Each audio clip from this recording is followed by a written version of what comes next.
बिस्मिल्लाहिर्रहमानिर्रहीम। अपनों को आजमा कर के देखो, गैरों से मोहब्बत ना हो जाए फिर कहना। पूछा उसने हाल, पलकों से टूटकर छोटा सा अश्क बड़ा काम कर गया। अब दर्द सहने की इतनी आदत हो गई है फराज कि जब दर्द नहीं मिलता तो दर्द होता है। मुझे उन लोगों से परेशानी नहीं है जो मुझे पसंद नहीं करते, मुझे परेशानी उन लोगों से है जो पसंद करने का दिखावा करते हैं। है उलझन बड़ी, अब क्या करे, किससे नफरत करे, किससे प्यार करे। हर चेहरे के पीछे है कई चेहरे, किस पे शक करे, किस पे एतवार करे। मेरी एक राय है सबके लिए कि कम से कम इतने कामयाब हो जाओ, इतने सफल हो जाओ कि हर जगह आपका इंट्रोडक्शन देना ना पड़े।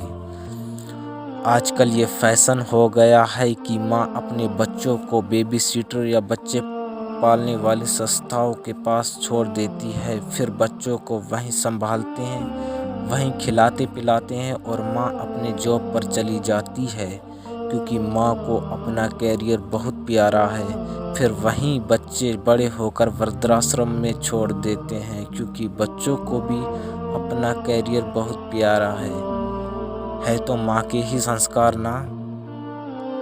बुरा मत लगने दीजिए, थोड़ा सोचिए बस।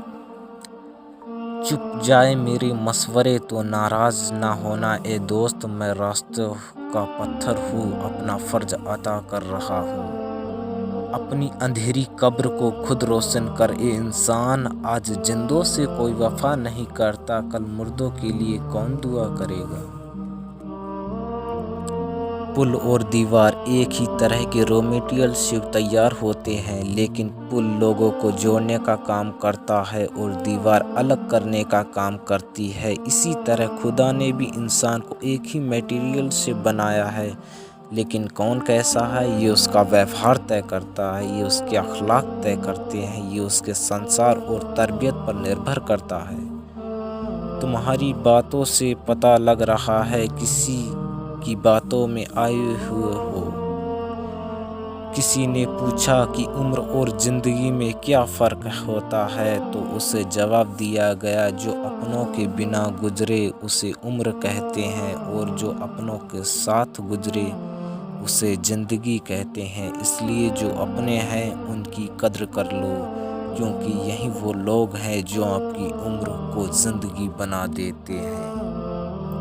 उम्मीद करता हूँ कि आप सब दोस्तों को ये वीडियो अच्छी लगी होगी। अगर आप हमारे चैनल पर नए हैं तो हमारे चैनल को सब्सक्राइब कर दें और बेल नोटिफिकेशन को दबा दें, जिससे आने वाली वीडियो की नोटिफिकेशन आप तक जल्द ही पहुँचती रहे। सगीर अहमद को दीजिए इजाज़त, इस उम्मीद के साथ कि अगली बार एक और वीडियो लेकर आपकी खिदमत में हाजिर होऊंगा। तब तक के लिए खुदा हाफिज़।